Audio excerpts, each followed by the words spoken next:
Hey guys, welcome back to ADHD Answers on this very cold Monday afternoon. I hope you guys are doing all right. I will wait a few seconds to see if anyone's going to jump on with us. If you're watching this later, then you can maybe fast forward a few seconds. While we're waiting, I want to kind of reiterate or re-announce that our second ADHD strength and conditioning class, the enrollment for that class is now open. So our first class, this will be our third week. In our first class, that's Tuesdays and Thursdays, we filled up before even the first day, which was amazing. And we've had some more requests about when we're going to start a new one. And so we're starting a new one. And that first class will be on the 31st. So if you're interested in that, shoot me a message, comment down below, or head over to our website, roanokeadhd.com/lostboys. Lost Boys Strength and Conditioning is the gym that's putting all this together for us and providing the programming and the know-how for our little ADHDers to get the exercise and the medicine that they really, really need. Which is movement. So enough about that. If you have questions, you know where to find me. Let's jump into ADHD and homework time. It's kind of a topic that has come up in the last couple sessions that I've had with my clients. So I figured it might be that time of the year where kids need some support and parents need some support about what they can do to help their ADHDers through this very arduous, it seems, time of the day, which is, right after school. So where can we start? Let me move my coaster a little bit closer. Coffee is helpful. So where do we start? There's a couple different ways to play around with this, with homework time. Ideally, if parents are home when the child's home, that definitely helps with structure. I know that's not always the case. However, I would allow some buffer time between home and between school and home, and then homework time. So they've transitioned. Transitions can be particularly hard for ADHDers.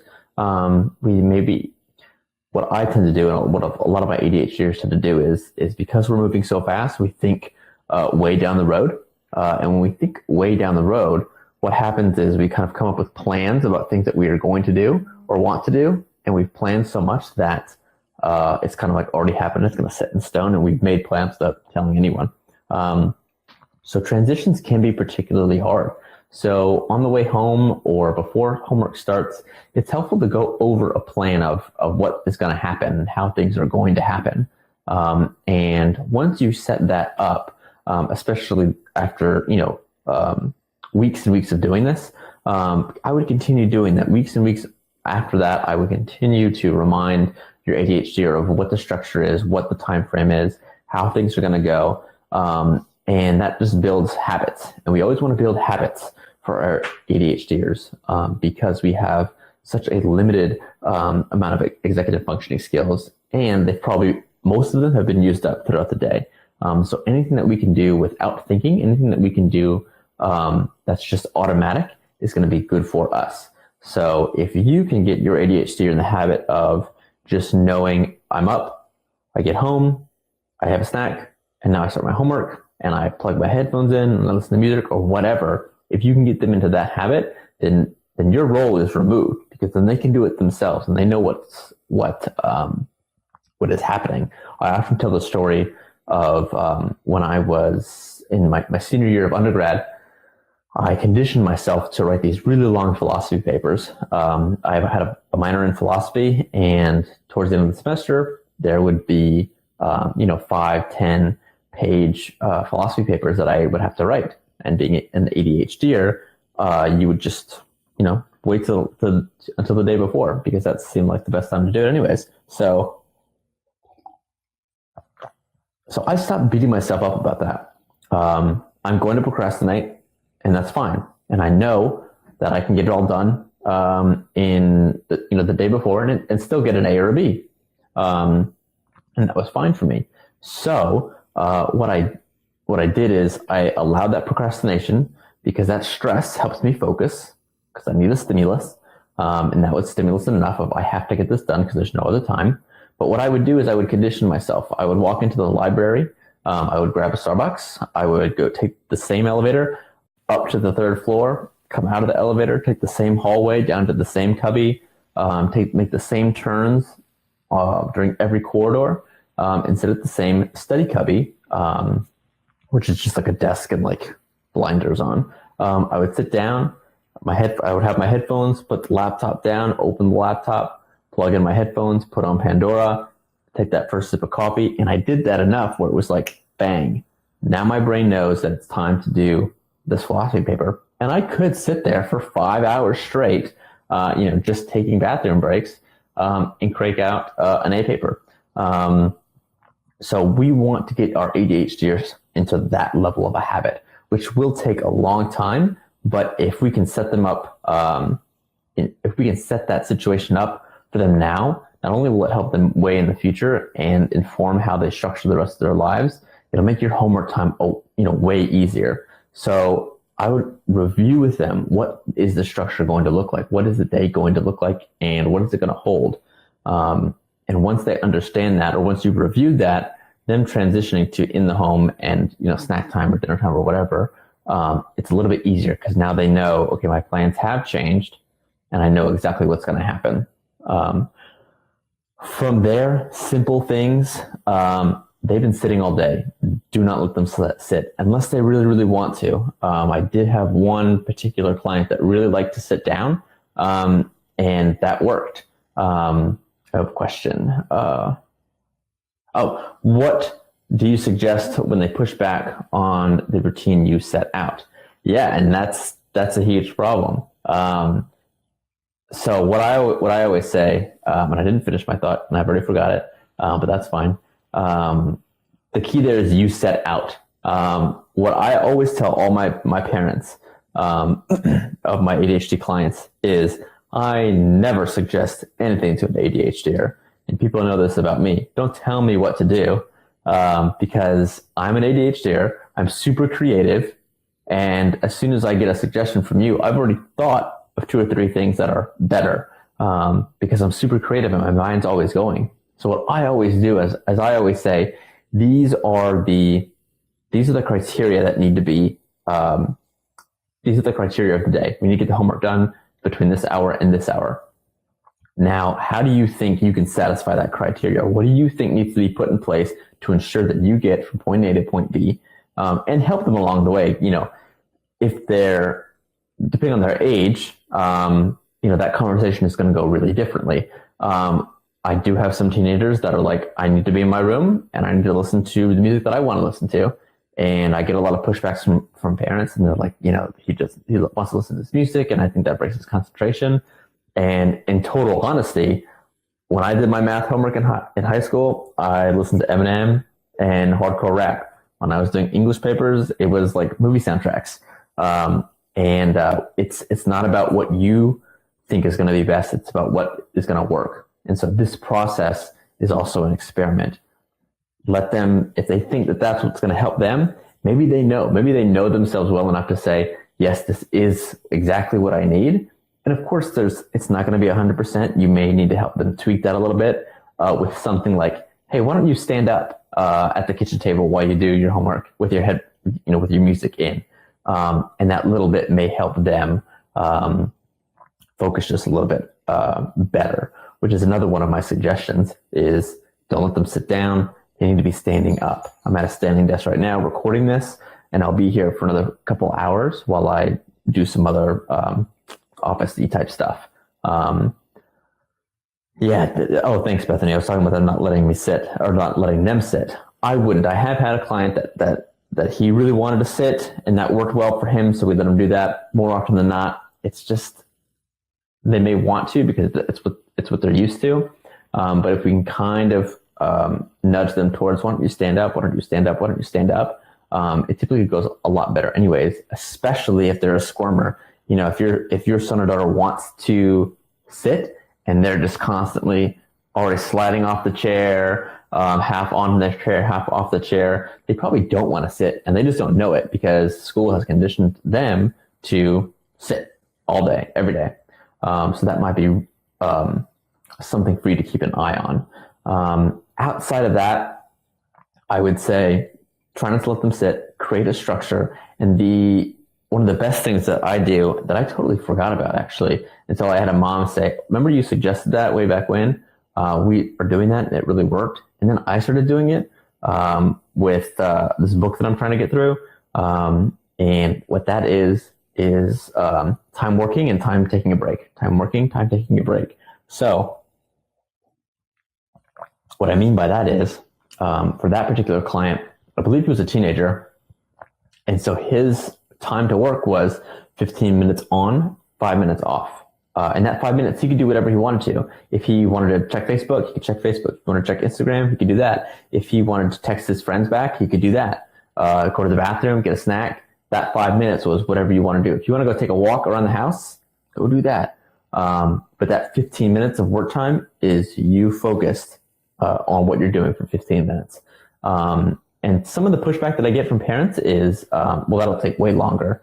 And from my experience, it's about the same, except it's with less tears and less of the feeling of your child wading through water is what I call it. A lot of times what happens with ADHDers is we have a lot of momentum and then we come off that momentum and then it's really like trying to wade through chest deep water. And then it's really hard. That's where the tears come from. And that's where these narratives of I can't, I'm dumb, I can't do this, it's not because they are dumb or anything like that. It's because that momentum is gone. And now they're really trying to force themselves to do this stuff. So with the 10 on, 5 off, or whatever, you may have a 5-year-old that it needs to be 5 on, 5 off, which is something that I do in session. Also is 5 minutes we do what you want, 5 minutes we do what I want. And that really keeps the momentum going, and the focus is there for that a lot of time. And play around with that. As they get older, they may be able to do that. They may be able to do that longer or for different intervals. I know that I had this cup of coffee, and I can probably go it's noon now, I can probably go for another 3 hours without a break. But as soon as 3 o'clock, 4 o'clock hits, I need to switch back to an interval time for anything else that I do. Especially if it's something like reading where I tend to wander away. So those would be my big tips. Standing, create a routine, and help them or allow them and help them create their own structure. And of course with some guidelines. I said standing. Oh, and then the interval thing. So you guys can add those 3 things or those 4 things in to your child's routine that may help them with their homework time. And then it's not such a fight. Now, I will say this isn't going to be, you're going to do it today when they get home and it's going to be all good. This may be something where over the next 3 to 4 weeks, it gets progressively easier.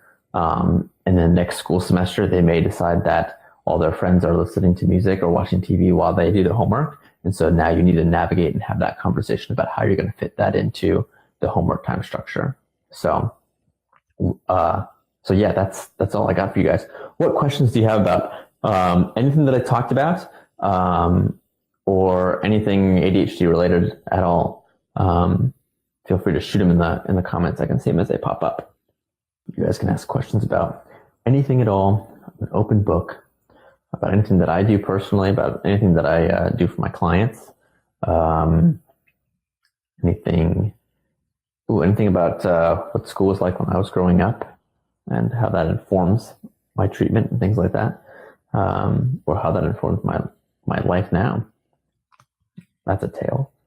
All right, guys. Well, if you don't have anything else for me, I don't have anything else from you. If you do think of something, whether it's related to this video or after, comment below and I'll get a notification for it.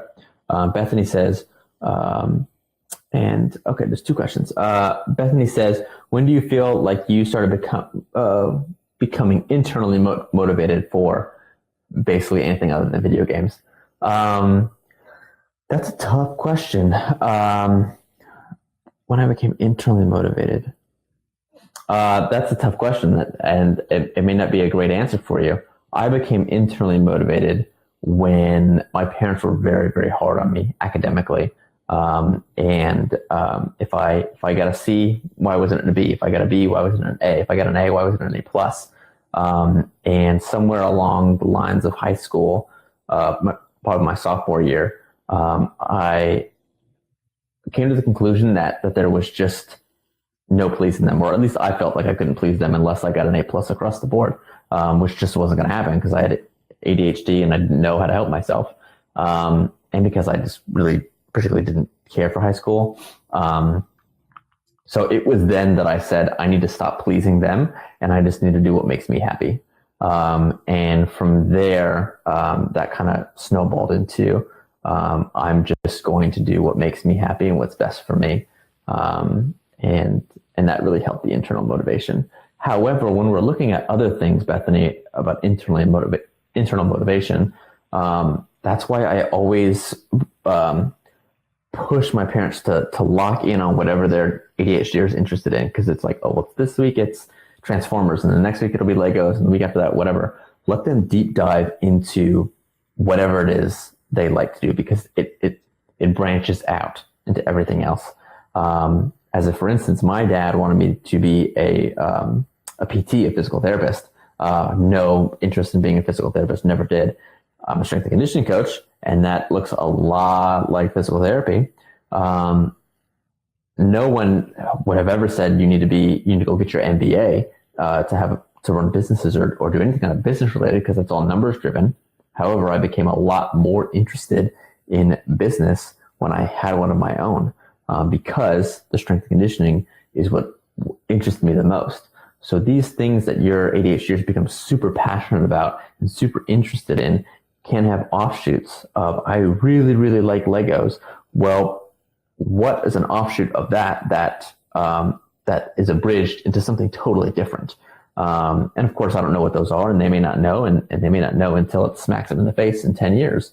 But keep in mind that these passions are not for nothing. Melanie asks, keeping them focused during instruction time. We homeschool. I do often have to repeat. Yeah, repeating is, I know it's frustrating. It's frustrating for my wife. What I do is I write everything down because I'm just not going to remember. And my wife just texted me, hey, remember to vacuum the kitchen, because I already forgot. She told me this morning and she told me last night, woke up, forgot. So repeating is frustrating. Maybe write the instructions down. That way it's not so frustrating for you to have to repeat. Or maybe just accept the fact that, yeah, you're going to have to repeat. I look at my schedule when I wake up. What is my calendar of events for the day? I'll get done with the first thing, and then I will look at it again. And then I'll get home and be like, did I go everywhere that I needed to go to? And I'll look at my calendar again. When I get off of this with you, I will look at my to-do list, and I'll complete the first task, check it off my to-do list, and then I'll check the to-do list again. Even though there's only been one task that's been completed, and it may be as simple as vacuum the kitchen, and I do that, and that takes 5 minutes, and then it's like, all right, what's next? Because I'm not going to remember. So lists might be helpful. What else might be helpful is, or actually something that I do is, after I give an instruction, I say, so what are you going to do? And have them repeat it back to me. And that only goes so far. I often try not to make these things, it's not going to be something like, all right, write your science paper or write your English paper. It's going to be as simple as come up with something very simple. Come up with the first paragraph. What's the overall idea of the first paragraph? Okay, cool. Now that we've structured these interval time periods, that took 5 minutes. All right, go take a 5-minute break. And when we come back, we're going to come up with the second paragraph. What are we going to do when we come back? You're right, the second paragraph. 5 minutes is over. They come back. What are we doing again? Oh, yeah, the second paragraph. Okay, let's do that. So structuring it like that might be really helpful. So, yeah, good questions. I wouldn't have even thought to ask any of that stuff. Does anyone else have any other questions about anything at all? If not, that is okay. I do these every Monday at noon. The only one I missed was Christmas Day. So yeah, they've been fun. So if you guys do have questions, if you have questions ahead of time, I typically post a photo that I'm going to be live Monday at 7. So, if you do have a question, you can just comment in that picture, and I'll get and I'll see it, and then I'll answer that question in the coming Facebook Live, or that day's Facebook Live. If you think of a comment or a question, tomorrow, shoot me a message, shoot me an email, whatever works for you, so you don't forget it. All right, guys, that is it from me. If you have any questions in the meantime, you know how to get hold of me. That's all I got for you. Y'all have a good day.